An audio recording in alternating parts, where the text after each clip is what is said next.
નમસ્કાર મિત્રો, સ્વાગત છે અમારી ચેનલ દાદાની વાતોમાં। આજે આપણે શ્રીમદ ભગવદ્ ગીતાના એવા 11 ઉપદેશ વિશે જાણીશું જે તમારી આખી જિંદગી બદલી શકે છે। ગીતામાં જીવનની દરેક સમસ્યાનો ઉકેલ છુપાયેલો છે, ભલે તે મનની શાંતિ હોય, ધનની તકલીફ હોય, શરીરની પીડા હોય કે સંબંધીઓની પરેશાની। જો તમે આ ઉપદેશ અંત સુધી ધ્યાનથી સાંભળશો તો જીવનમાં નવી દિશા મળશે। જો તમે પણ ભગવાન શ્રી કૃષ્ણને શ્રદ્ધા રાખો છો તો વિડીયોને લાઇક કરો અને ચેનલને સબસ્ક્રાઈબ કરવાનું ભૂલશો નહીં। ગીતાનો પહેલો ઉપદેશ કહે છે કે કોઈ પણ વ્યક્તિ ખોટા વ્યવહાર કરાય સહન ન કરવો જોઈએ, ભલે તે આપણો પોતાનો જ કેમ ન હોય। અર્જુને પણ પોતાના સગા સંબંધીઓ સામે યુદ્ધ કરવા તૈયાર રહેતો નહોતો, કારણ કે તેને મોહ હતો। પરંતુ ભગવાન શ્રી કૃષ્ણ કહે, અહીં વાત પોતા અને પારકાની નથી, વાત ધર્મ અને અધર્મની છે। જો ખોટાને સહન કરવામાં આવશે તો ખોટું વધશે। જીવનમાં જે લોકો આપણને દુઃખ આપે છે, આપણો ફાયદો ઉઠાવે છે, તેમને માત્ર સંબંધોના નામે સહન કરવું યોગ્ય નથી। મહાભારતમાં જ્યારે અભિમન્યુનું મૃત્યુ થયું ત્યારે અર્જુન ખૂબ રડવા લાગ્યો। તે પોતાના પુત્રના વિયોગમાં તૂટી ગયો હતો। ત્યારે શ્રી કૃષ્ણ તેના આત્માઓને લોકમાં લઈ ગયા, જે અભિમન્યુ આનંદથી બેઠેલો હતો। અભિમન્યુએ કહ્યું, કોણ પિતા અને કોણ પુત્ર? જન્મો બદલાયા છે, સંબંધો બદલાય છે, આત્મા શાશ્વત છે। આ સાંભળીને અર્જુનનો મોહ તૂટી ગયો। ગીતાનો અર્થ એ છે કે આ દુનિયામાં કોઈ કાયમી પોતાનું નથી। જે મુશ્કેલીમાં સાથ આપે છે એ જ ખરેખર આપણું છે। ગીતાનો બીજો ઉપદેશ કહે છે કે ચાલી ગયું છે તેનો શોખ કરવો અને જે આવવાનું છે તેની ચિંતા ન કરવી। અર્જુન યુદ્ધ પહેલાં ભવિષ્ય વિશે ચિંતા કરી રહ્યો હતો। કેટલા લોકો મરી જશે, કેટલા પરિવાર તૂટી જશે। ત્યારે શ્રી કૃષ્ણએ કહ્યું કે સાચો જ્ઞાની વ્યક્તિ ભૂતકાળનો શોક કરતો નથી અને ભવિષ્યની ચિંતા પણ કરતો નથી। જીવનમાં આપણે મોટાભાગના દુઃખો માત્ર વિચારોના કારણે જ થાય છે। આપણે વર્તમાનમાં જીવતા જ નથી, તે ક્ષણ હાલમાં છે। સાચું જીવન તો એ જ છે। એક ગુરુજીએ પોતાના શિષ્યને પારસ પથ્થર આપ્યો અને કહ્યું કે 1 મહિના સુધી જે લોખંડને આ પથ્થર સ્પર્શ કરશે તો તે સોનામાં બદલાઈ જશે। પરંતુ શિષ્ય આળસુ હતો। તે રોજ વિચારતો કે કાલે કામ શરૂ કરીશ। આમ કરતાં કરતાં આખો મહિનો પસાર થઈ ગયો અને ગુરુજી પારસ પથ્થર પાછો લઈ ગયા। શિષ્ય પાસે પસ્તાવો સિવાય કંઈ બચ્યું નહીં। સમય પણ પારસ પથ્થર જેવો જ છે। જે સમયની કિંમત સમજે તે જીવનને સોનામાં ફેરવી શકે છે, પરંતુ જે માણસ બધું કાલ પર ટાળે તે આખી જિંદગી ખાલી હાથ રહે છે। કે મૃત્યુ ડરવું વ્યર્થ છે। આ સંસાર મૃત્યુલોક છે। જેનો જન્મ થયો છે તેનું મૃત્યુ નિશ્ચિત છે। આત્મા ક્યારેય મરતી નથી, માત્ર શરીર બદલાય છે। જે માણસ જૂના કપડાં ઉતારીને નવા કપડાં પહેરે છે, તેમ આત્મા એક શરીર છોડીને બીજું ધારણ કરે છે। મૃત્યુ અંત નથી, તે એક નવી શરૂઆત છે। જે વ્યક્તિ આ સત્યને સમજી જાય તેના જીવનમાંથી મૃત્યુનો ડર દૂર થઈ જાય છે। પછી તે દરેક ક્ષણ આનંદથી જીવવા લાગે છે। એક રાજા પોતાના મહેલમાં એક મહાત્માને સૂતા જોઈને ગુસ્સે થઈ ગયા। મહાત્માએ કહ્યું, મને લાગ્યું કે આ ધર્મશાળા છે।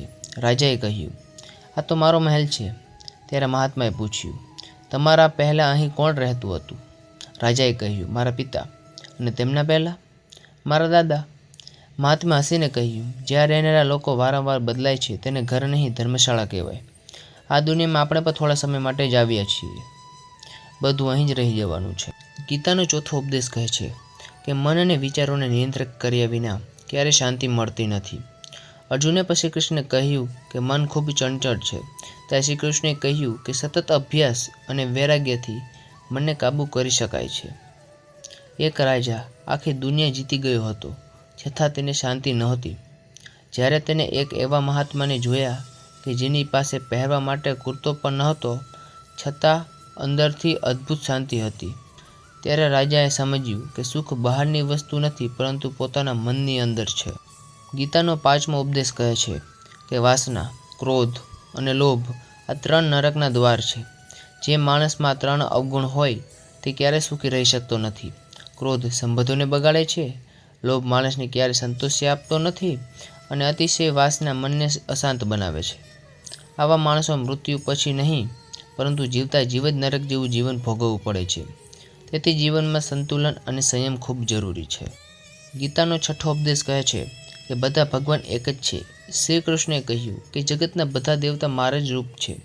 કોઈ ભગવાન નાનો કે મોટો નથી, બધા એક જ પરમાત્માને અલગ અલગ શક્તિઓ આપવામાં આવી છે।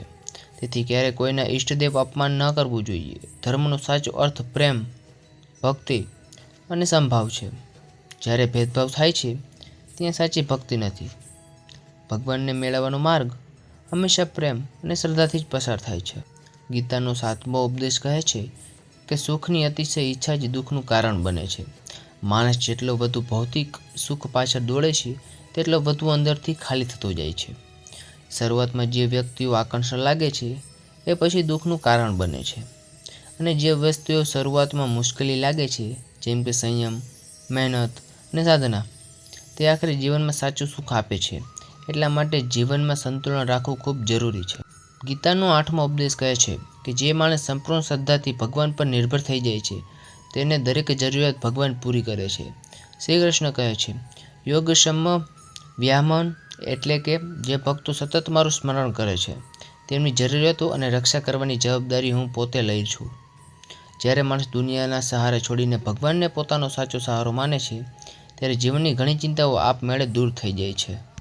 ગીતાનો 9મો ઉપદેશ કહે છે કે આ સંસારમાં આપણું કંઈ જ નથી. આપણે ખાલી હાથ આવ્યા છીએ અને ખાલી હાથ જ જવાનું છે. આજે જે વસ્તુ આપણે લાગે છે કાલે કોઈ બીજાની થઈ જશે.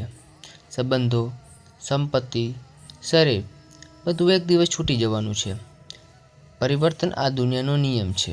તેથી વધુ મોહ અને અહંકાર રાખવાથી માત્ર દુઃખ જ મળે છે. સાચી સમજ એ છે કે જીવનને એક યાત્રા સમજીને જીવવું. ગીતાનો 10મો ઉપદેશ કહે છે કે કોઈ પણ વ્યક્તિ અથવા વસ્તુ સાથે હદથી વધારે મોહ ન કરવો જોઈએ. મોહ માણસને અંધ બનાવી દે છે. અર્જુન જેવા મહાન યોદ્ધાના હાથમાં પણ પોતાના સંબંધીઓના મોહ જોઈ કાંપવા લાગ્યા હતા. મોહના કારણે માણસ વાસ્તવિકતા જોઈ શકતો નથી. ઘણીવાર આપણે લોકો પાસેથી એટલી અપેક્ષા રાખીએ છીએ કે પછી એ જ અપેક્ષા આપણું સૌથી મોટું દુઃખ બની જાય છે. જીવનમાં પ્રેમ રાખો, પરંતુ અતિશય મોહ નહીં. ગીતાનો 11મો અને છેલ્લો ઉપદેશ કહે છે કે આ દુનિયા દુઃખ તો આપશે. શ્રી કૃષ્ણે સંસારને દુઃખાલય આશ્વાસન કહ્યું છે.